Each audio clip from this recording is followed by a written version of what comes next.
with the title Corpus Annotation through Crowdsourcing towards Best Practice Guidelines. This paper is authored by Marta Zabu, Karina Boncheva, Leon Daczynski, and Arno Schall, and will be presented by Leon. You're welcome. Good afternoon. Thank you for the introduction.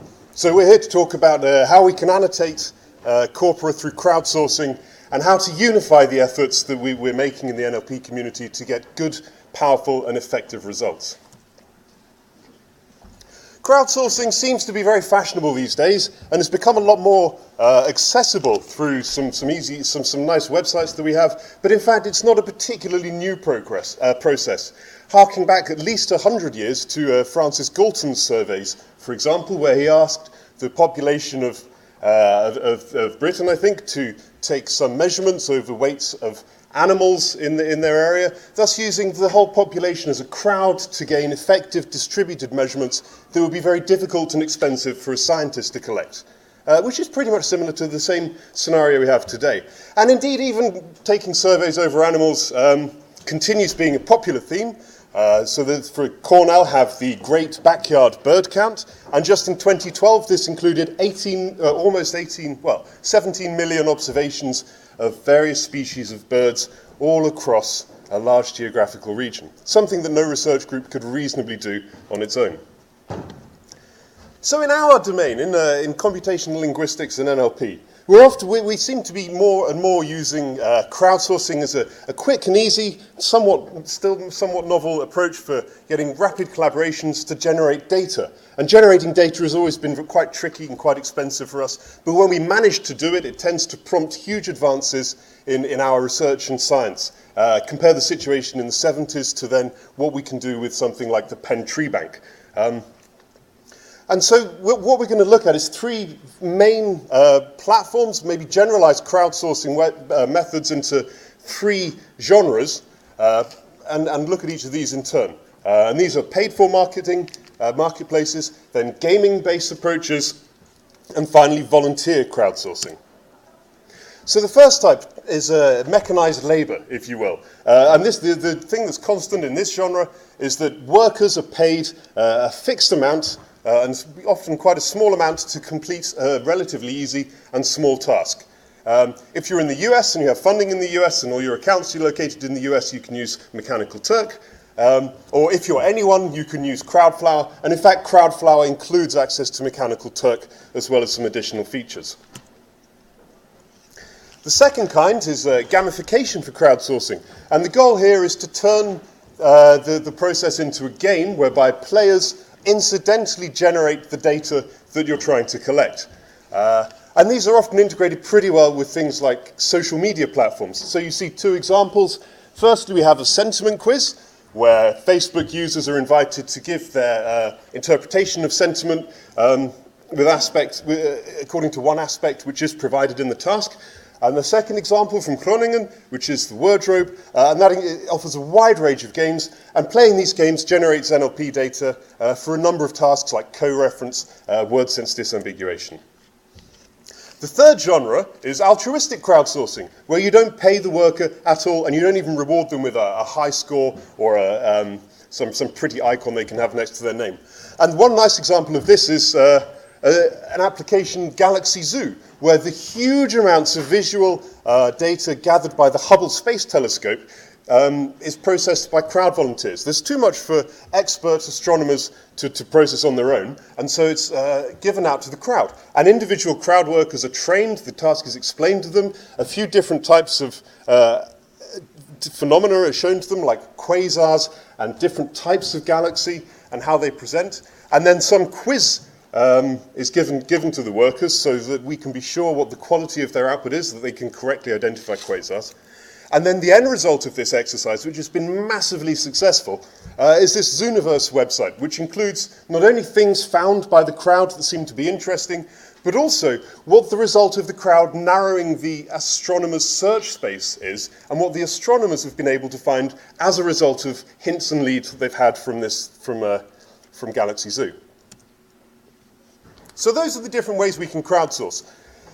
And what seems to be a common workflow that gives good results over each of these seems to be based around this fairly linear process where you first define a project, and then you prepare your data and the interface, and then you need to run the project, which has its own special issues that need to be considered, and then finally deliver the corpus. So when we come to project definition, we need to first think about our data. How micro is each micro task? How small are we going? If we give people whole documents, they might become quite tired. We might get lower performance towards the end of the document from every annotator. But if we give them too small a unit, they might not be able to perform the task sufficiently or satisfactorily. For example, in co-ref annotation, you need to have some idea of the surrounding textual context to give a good chance of finding the co-reference of an entity. Once you've got some idea of how small or large you'll make the tasks, you need to then think a little bit about a reward scheme. How often are you going to give rewards? And how are you going to incentivize the task if it's non-altruistic? And you saw maybe even with the altruistic one, you still reward workers by showcasing their best work on in an open resource afterwards. And then if you're going to start giving rewards, what do you do if there's bad work? How do you still reward people? Do you maybe pull back the rewards or decrease the amount that you give? And how much should you reward? This question's been examined quite a lot from quite a few different angles, both within the crowdsourcing literature and without. And the real picture is there's no clear, repeatable result of what the relation is between worker quality and the reward amount is. All we know for sure, and all that you can really repeat and show to people, is that if you offer a big reward, you'll get more attention on the task, maybe getting it done a little more quickly. And what you really should do at this point, though, is you should run a pilot task. Just take a small amount of workers, maybe some internal workers, and give them the job as it is, see how long it takes them to complete. So you can make sure you're at least paying the minimum wage. And there are some other ethical considerations which we'll touch on shortly.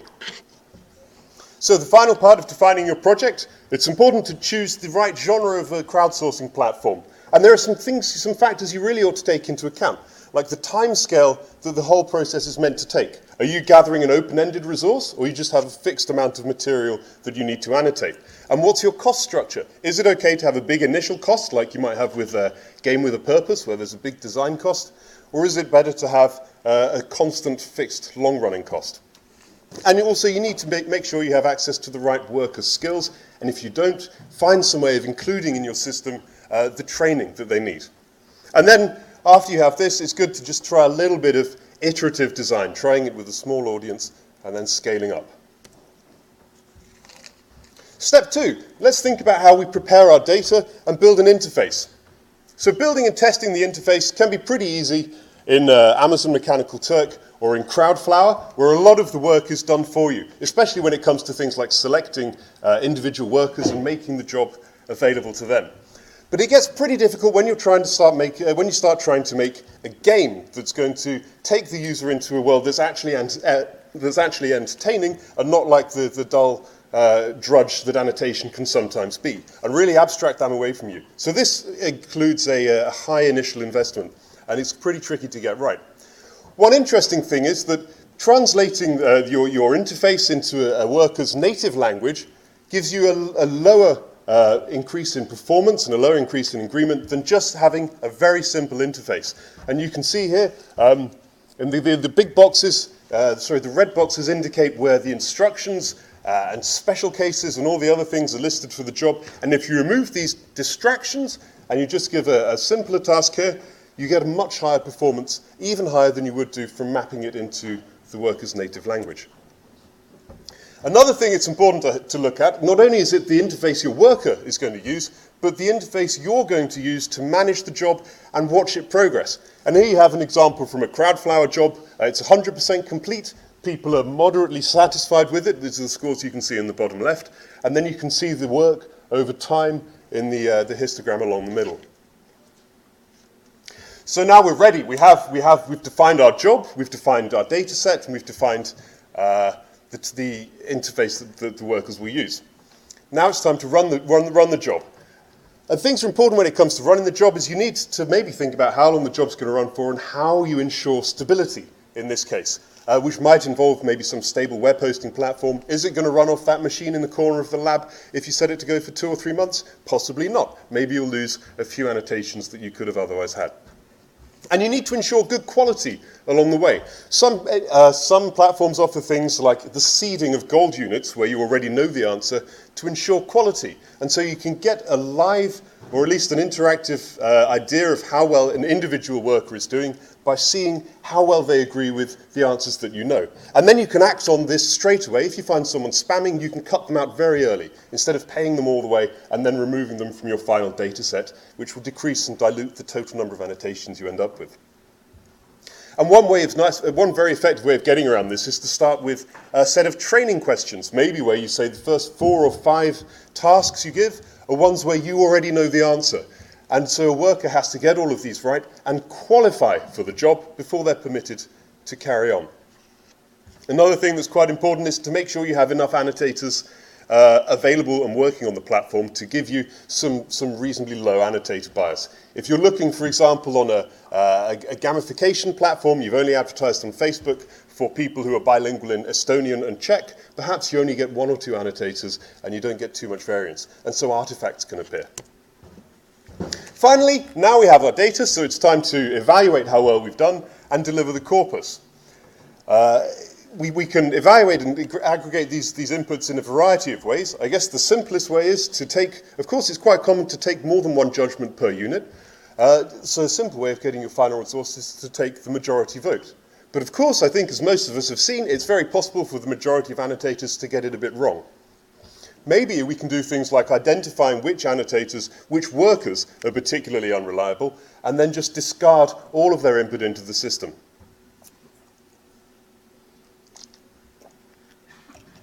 A more recent approach is to take a probabilistic view of how these things work and weight annotations according to how reliable they've been overall. And then for each individual task, you can see based on individual, you can weight the votes that you have for each individual task because you have a model of that annotator's performance. And this also gives more consistent results. Then you can merge all the units into a complete document. And the one nice thing of this is also you get the opportunity to question your gold standard. And we all know gold standards are still got a few errors in them. With crowdsourcing platforms, you can get explicit feedback on what those errors are and how wrong they are. Because every time a worker gets a unit wrong, they're going to have they often have an opportunity to communicate what was wrong. So you can see in this example, someone said that this entity, this sequence of caps here, is a product entity, and then they give you an explanation of why. So you see what's wrong. And then the only task remaining is to deliver the corpus. When it comes to legal issues, the 3 big categories are making sure you acknowledge the crowd's contribution. There are a few different ways of doing this. Some people put in the acknowledgements of their paper. Many of us don't really mention it at all. And then maybe some have also included it in the author's list of their work. It's important to look after the privacy, but also the well-being of individual workers, with most of the workers, in fact, using microtasks as the majority of their income. So it's really important to at least pay the minimum wage in whichever region you think is suitable. And then maybe add some daily caps. Believe it or not, people do get addicted to games where you disambiguate word senses, and so it's important maybe to have some way of bringing this down. And then finally, you need to think about licensing and maybe consent. Are you doing the kinds of things that require ethical consent in your university or institution? Many psychologists have been running crowdsourced surveys and studies without going through the normal channels they would do. Is there an ethical issue there? Probably. So I'll just give one very brief example and then we'll wrap up. So here you have a simple interface for marking location names in tweets, and you get a brief instruction here. There are more detailed instructions available above, but they disappear once the work is qualified. And the goal is just to click on the tokens that are parts of location names, and then answer one question to make sure that the brain of the worker is turned on to some degree, and they're not just clicking OK all the way through and getting away with blank results. So a simple way of doing this, a brief plug at the end, is to use the Gate crowdsourcing plugin, where we automatically generate and upload the task on the crowdsourcing platform and then bring the annotations back into your document. You create a new Crowdflower job, you describe your job, maybe add some default options, and then you define the payment options. These payment options for internal workers who we pay nothing, so we're not doing particularly mean and cruel things with our wages here, well, only to people we know. And then finally, you import all the data back into Gate, and you can see here, for example, we have a named entity annotation over the word Arizona, and a little bit of information about the trust of that judgment, and so on. So to summarize, the 4 key steps are: you have to clearly define your job and address these facets of definition, then prepare the data in the UI, run the project, and then finally deliver the corpus. So, thank you for your time. Are there any questions? Thank you very much.